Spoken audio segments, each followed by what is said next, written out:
Hello again, gamers. Welcome back to the Board Game Captain. I'm the Board Game Captain, and today I'm going to be counting down my top 10 favorite games from AEG. That's Alderac Entertainment Group. Before I get started, though, if you would like to get some cool gamer gear, shirts, mugs, even stickers, there is a link to my Teespring store in the description down below. And if you're in a position to and would like to help out the channel and would also like to get access to early release videos, behind the scenes videos, and even the ability to request review and tutorial videos to your favorite classic games, there's a link to my Patreon in the description down below. So now AEG is a game company that has released tons of games over the years, and for a long time had become very legendary for the hosting of an amazing event every year at Gen Con, which was the AEG Game Night, mainly because of the amount of free games they gave away and all of the raffles they did over the night, plus the fact that it was one of the best run events at Gen Con with how they had someone around each game to teach you how to play that game, which was really awesome. And it's one we've gone to a lot. Now, the opinion of that game has come down a little bit in recent years with the fact that some of the boxes have given out games that were not up to snuff with earlier years.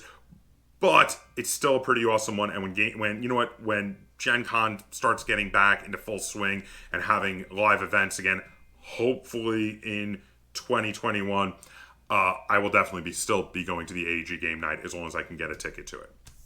So, without any further ado, we're going to count down the top 10 games that I have played from AEG. Number 10.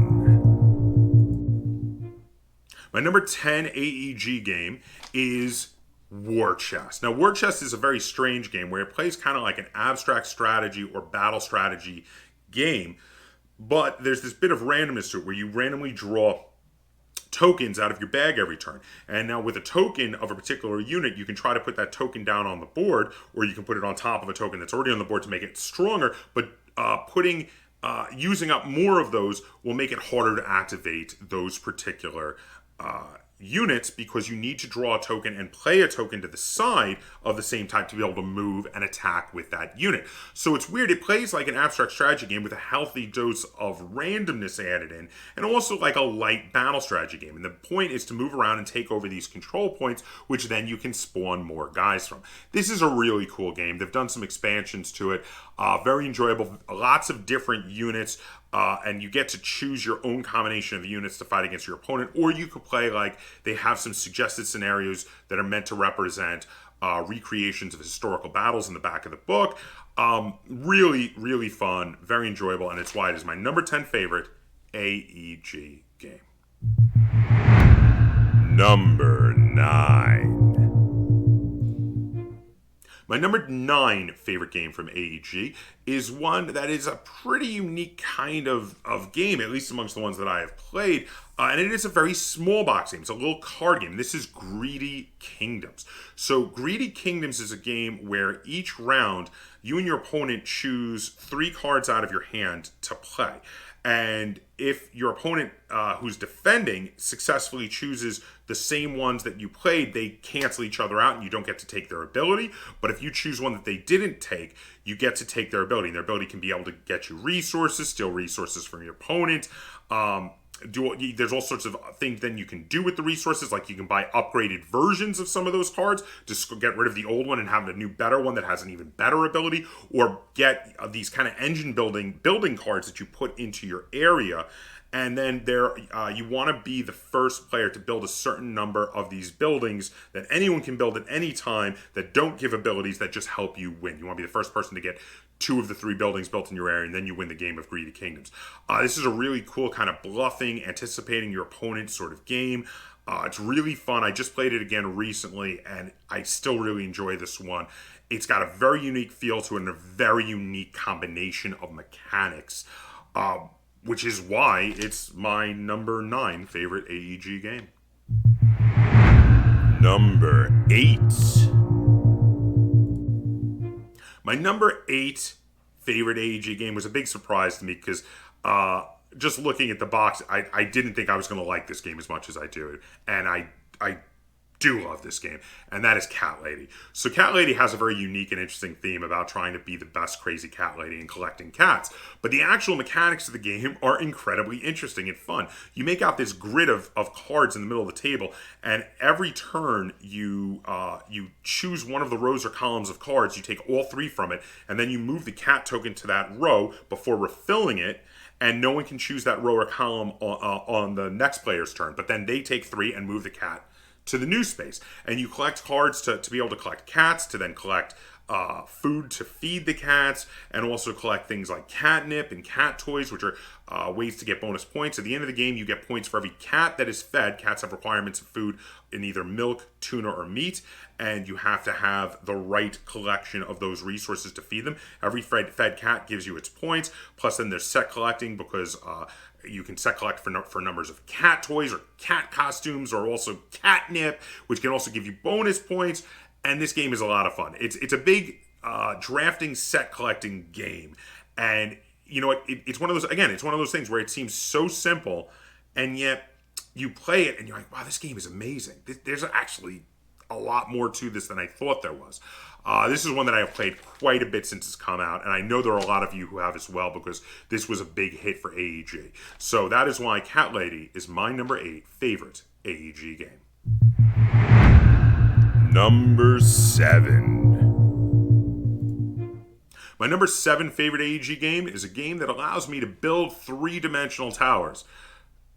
I love games that let me build stuff in 3 dimensions. And this one is Pagoda. So this one plays kind of it's a very much a heads-up building game. You and your opponent slowly build pillars on the towers on the board before you put another level on of the appropriate color, and whatever level you put on will tell you what the next color of pillars you need to build are. And you use cards to play them to build pillars and to collect points by the end of the game. It is a 2-player tower building, awesomely fun heads-up game.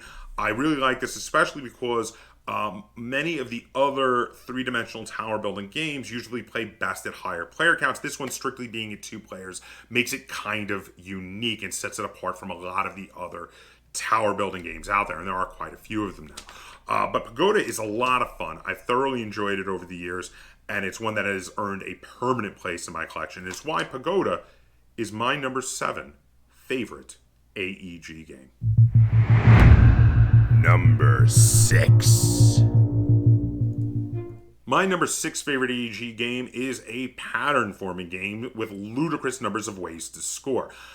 This is a game I took to immediately on my first play and had to buy a copy. I played a friend's version. I was like, the next day I went on and bought a copy, and it is Calico, which actually makes it the second cat-themed game on this list. Interesting. Anyway, the Calico is very different from Cat Lady, which was the earlier cat-themed game on the list. This one is a pattern-forming game where you slowly lay out tiles on the board, and you're trying to match patterns of different color parts of the quilt that you're making, so you can get cats to lay on the quilt, and there are points that you can earn based on patterns of quilt, plus numbers of different kinds of cats, and all sorts of things that you put together. And you really have to pay close attention and plan like 2 and 3 moves ahead to make the right patterns here, which can actually be quite challenging. This is one that halfway through the game you suddenly realize, like, oh man, 4 turns ago I really wish I didn't do that because I just cut myself off from making a really cool pattern. That's going to get me tons of points. What was I thinking? Oh, next time. And that's great. I love that about it. And it makes you really want to strive to be better and learn to form the patterns better as you play. And that is why Calico is my number 6 favorite AEG game. Number 5. My number 5 favorite AEG game is Oath of the Brotherhood. So this one is a big pirate-themed worker placement game. So you've got a bunch of spots you can place your workers on the board, and you have your own little private board over here where you can build up abilities and resources to use to help knock other pirates off of spots so you can take them and have duels with pirates and things like that, because you can build up having, you know, a cutlass and a pistol and all sorts of different items that you can then you can discard to use for different abilities. And you can also slowly add new spots to the board. They have this great deck of cards where you can draw new spots out, and they perfectly match the pattern of an area on the board that you lay them in, that now adds a new spot that you can play workers on there, and you're slowly trying to build up to get these point cards, which you use to have the high points at the end of the game. This game is a lot of fun. It's a really cool worker placement game. It's not the best worker placement game I've ever played, but it is one that has earned a spot in my collection and is still in my game collection to this day, even though I've had it for years. And the pirate theme is also really, really fun on it, and it has some unique mechanics that are different that really set it apart from other worker placement games in my collection. And that is why Oath of the Brotherhood is my number 5 favorite AEG game. Number 4. My number 4 favorite AEG game is Fantasy. Now, Fantasy, with that spelling that's obviously reminiscent of Yahtzee, has a press your luck dice rolling mechanic in it. See, there's this line of monsters out there trying to attack the village, and they slowly work their way down, and if the one that's right next to the village attacks it, you get a negative point card for it having damaged the village.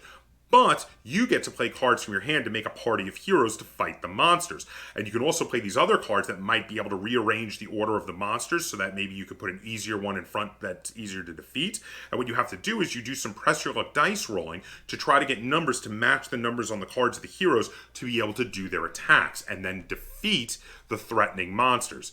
Some of the monsters have special abilities that if they're not defeated at the end of the round, they do damage to your heroes, or that if they are attacked, whether they're defeated or not, they will do damage back to your heroes, so that it gives extra incentive to kill certain monsters before others. This game is really cool and is a really fun press your luck dice game. Very enjoyable, and it's definitely one that has earned a permanent spot in my collection because of what a unique style of press your luck dice game it is. I don't have another one that plays quite like this, where you're building up a party of heroes to defeat monsters, and plus the artwork style in this one is really cool. It looks like Disney did art for Dungeons and Dragons, and that's pretty freaking awesome. And that is why Fantasy is my number 4 favorite AEG game. Number 3. My number 3 favorite AEG game is the first ever card building game that they did, though they have done at least one other since then, but it is Mystic Vale. So it plays kind of like a deck builder, but instead the cards are all transparent. When you get them, you slide them into these sleeves where there is one non-transparent back card, and you can build up to 3 different effects that will happen when you play that card. So in the future, when that card comes up, now it can have multiple effects that you can play. In addition, there's this interesting press your luck drawing ability where there are these negative effects that you don't want to draw too many of them, or it will end your turn. The game plays really cool. It plays like a deck builder mixed with press your luck, but instead of it, like I say, your deck never actually increases in size. You just add abilities to the cards that are already in your deck, which was a really interesting concept and was executed incredibly well in this game. It's why I find it to be thoroughly enjoyable, and I've never had 2 games of it play exactly the same. It's always different because you always wind up picking different abilities for your cards and then going for different strategies and how you continue to try to get the points. And that is why Mystic Vale is my number 3 favorite AEG game. Number 2.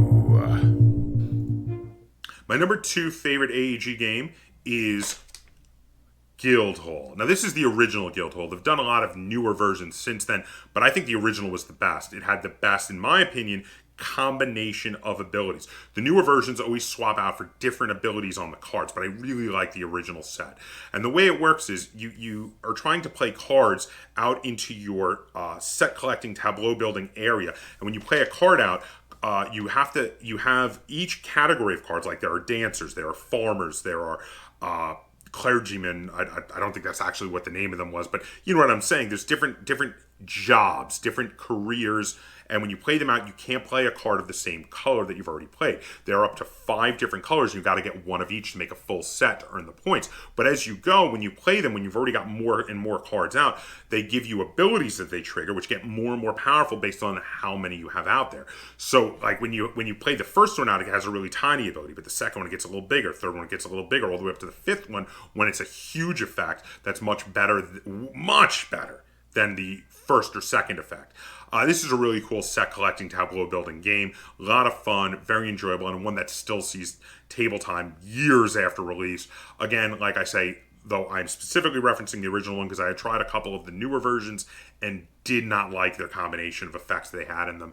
I really think the original one was the best. And that is Guildhall. And now it is time for number one. My number one favorite AEG game is one that I sing the praises of, but I seem to be in the minority. There's not a huge amount of people that have either discovered this game or as big a fan of it as I am, but it is Phase. So this game came out as a big surprise from AEG one year.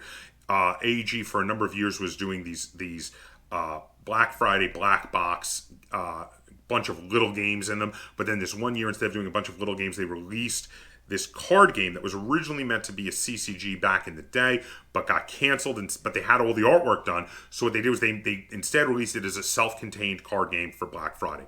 And it was freaking awesome. It was tons of fun. So all the cards are double-sided, and then each side has two possible ways to use it. They have like a spell effect sideways on it, and they have a creature effect on the front.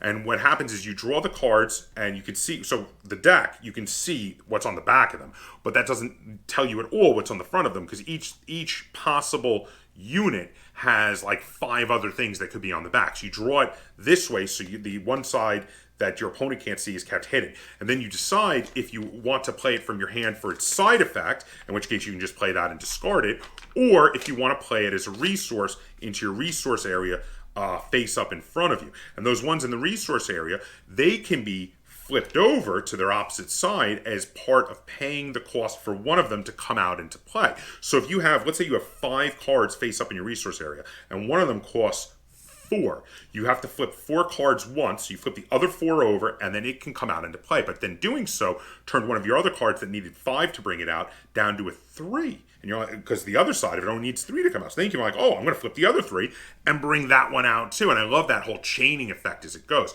And then when they come out, if they attack, they then also have to flip over to the other side. Now, this is a dueling card game, but this is one that actually plays pretty well at larger than 2 players, because you don't play for damage. You actually play for gaining these points. And if you gain a certain number of points, you win, and the game just suddenly ends. So there's not player elimination, which is really cool. The constant flipping of the cards and trying to remember what's on each side, using the cards for like quadruple duty, like, because you can use them for the creatures, in which case there's 2 different versions. You can use them for the spells, and there's 2 different versions of the spells, but that one's a little random as to which one you get in your hand, but you can also use them as resources. So it's actually quintuple duty. It's pretty amazing. It's actually a really fun mechanic. I think it would have been one that would have been very difficult for people to deck build with, because of how you would have had to think so like 4-dimensionally to deck build with it if you were doing this as a collectible card game, but done as a self-contained card game with a bunch of pre-constructed decks that then you can take apart and build your own if you want to. Was actually, I think, the better way to release this game, and that's how they did it. If you can find yourself a copy of Phase, I highly recommend it. I think it's an awesome game. It thoroughly holds up, and that is why it is my number one favorite AEG game. So, if you have a favorite AEG game that I totally missed, that I didn't play or didn't put on my list, feel free to comment down below. Let me know what your favorite games from AEG. And if you enjoyed this top 10 list and you'd like to see me do more like it, be sure to give it a like, share it on all forms of social media, and if you haven't already, please subscribe to the Board Game Kaptain. That's Kaptain spelled with a K on YouTube. And until next time, game on.